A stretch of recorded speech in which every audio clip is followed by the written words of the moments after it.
I would watch the Dinah Shore show as a kid, and she had the talk show. She had a white sectional, and she lived in Beverly Hills, and she was dating Burt Reynolds, and she was glamorous, and she had stars over. And I was like, that is for me. Get me out of here.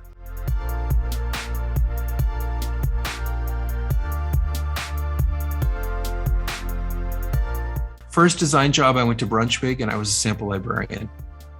I was talking to a friend, and I said, I really want to, I would, read like design shelter magazines at the time. And so he goes, go to the design center. There's a job in there for you. I was like, really? It was the Blue Whale in LA. I said, that's so intimidating to go in there. And so I went in, I walked into Brunswick, and they said, we need a sample person. So I started, and I learned all about fabric. I learned how to put them away. I learned twill, toile, chenille, wovens, prints, chintz. And it was the greatest training ground.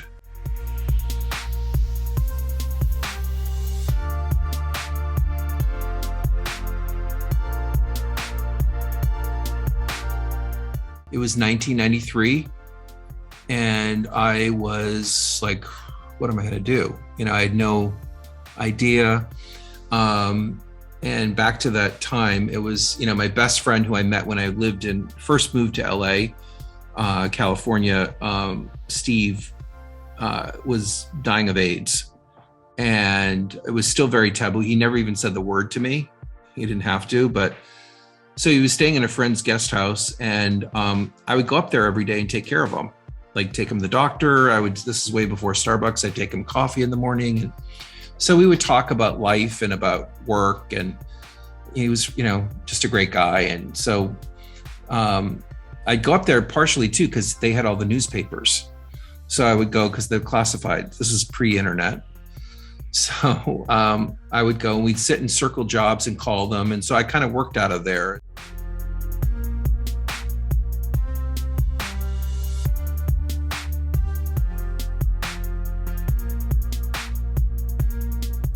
So I go down there, and it's like a call center. There's like, a zillion cubicles, and it's like, oh my God, I can't do that. So the next day he said to me, well, what did you think? I said, I can't, I couldn't possibly do a cubicle job. I'm not built for a cubicle. And he's like, oh, okay. He goes, well, what do you really want to do? What's your passion? I said, well, I love beautiful things. I love design. I want to be an interior designer. And he goes, really? I said, yeah. He goes, okay, I'll help you.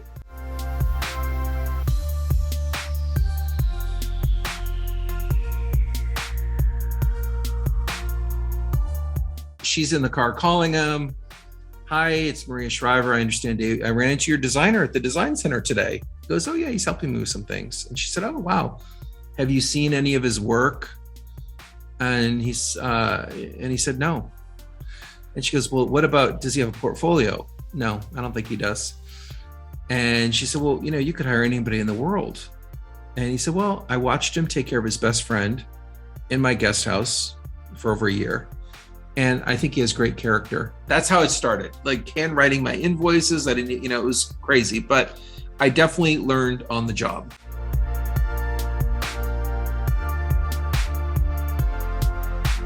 It's always good to establish a budget, no matter who the client is, because I always tell people, listen, you have a budget, whether you think so or not. And a lot of people with money say, oh, I don't have a budget. Well, when they get the first bill, then that really sets the budget quickly. Some people get nervous about talking about it. I think I'd rather have it, after 25 plus years of doing this, I think it's better just to say, look, we're having a business conversation right now. We can talk about pretty in a minute, but let's talk about, let's set some guardrails on where you want to be, because let's just, make it awkward now if it's awkward for you, and then worry about it later.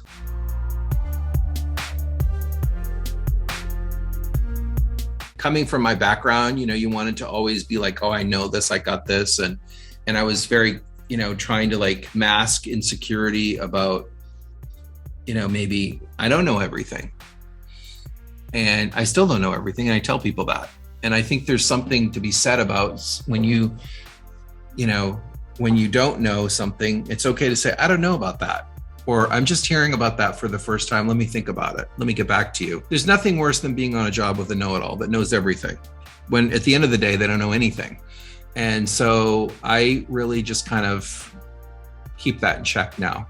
And yeah, I have a lot of experience and a lot to draw on, but I want to stay curious, and I also am still learning. I want to learn. There's so much more to learn, and I like collaboration with great architects and the clients too. I think it makes for a better project at the finish line.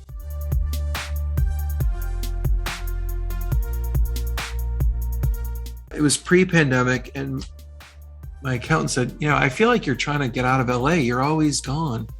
I said, what do you mean? He goes, look at your calendar. He goes, you're there, you're here. He's like, when I talk to you and you're not in LA, you seem like you're a lot more chipper.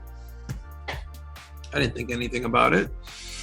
So then the pandemic hit, and then I was sitting at home for 3 weeks, and I was talking to him. He goes, why don't you move to Palm Beach during the pandemic?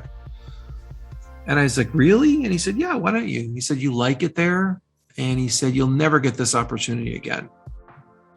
And everything was shut down. We couldn't go in the office. No one was decorating at the time. And it was just like the world was ending. So I said, well, he said, sleep on it. Don't decide right now. So I slept on it. So, of course, the next day I thought, I think I'm open to that. I think I'd like a change. So then that afternoon, somebody called me that I had known for years, and he said, I love your office space. He goes, is there any more space in your building, or do you know of any? And I was like, why don't you come over? So he came over, and we're sitting having coffee in the conference room. And he's like, well, what about the space? I said, well, actually, I'm moving. He goes, you are? I said, yeah, I just decided this morning. And he goes, oh my God, I would give anything to have this office. I said, well, it could be yours. So he literally bought every coffee cup I had in the office, everything. I didn't even pack a paper clip, nothing, except my books and stuff like that, personal effects. And I felt like it was a sign.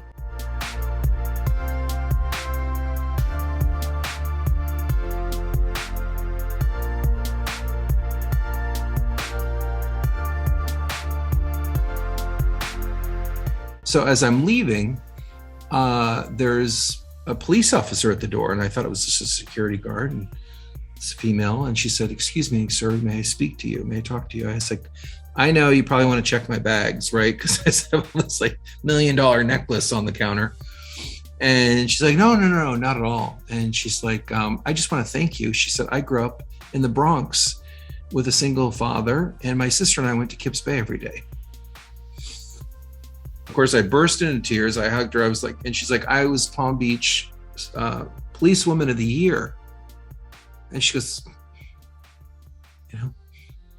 changed my life. It's great to sell expensive things and do pretty rooms, but I think at the end of the day, it's like how you make people feel. And, I think just being kind. I think of it, I think that's the big thing for me is, there's a lot of great designers out there, a lot of talented designers, but I think at the end of the day, if you can make somebody feel good, I think that's a great thing.